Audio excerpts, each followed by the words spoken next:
একটি বনে বাস করত একটি শিয়াল। সে ছিল খুবই সহানুভূতিশীল এবং সৎ। একদিন শিয়ালটি দেখল যে বনে একটি পশু সে কান্না করতেছে। শিয়ালটি ধীরে ধীরে পশুটার কাছে গেল এবং শিয়াল পশুটিকে জিজ্ঞেস করল, মশাই, কি হয়েছে আপনার? এভাবে কান্না করতেছ কেন?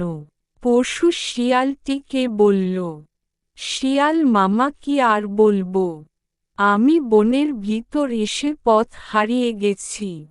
আমি কিভাবে বন থেকে বের হব রাস্তা খুঁজে পাচ্ছি না। শিয়াল পশুটিকে বলল, আরে বোকা, এজন্য কান্না করতে হয় নাকি? চলো, আমি তোমাকে রাস্তা দেখিয়ে দিচ্ছি। এই বলে শিয়াল পশুটিকে বন থেকে বের করে দিল। প্রিয় বন্ধুরা, এই ধরনের ভিডিও আরও পেতে ইউটিউব চ্যানেলটি সাবস্ক্রাইব এবং ফেসবুক পেজে ফলো দিয়ে সাথে থাকুন। ধন্যবাদ।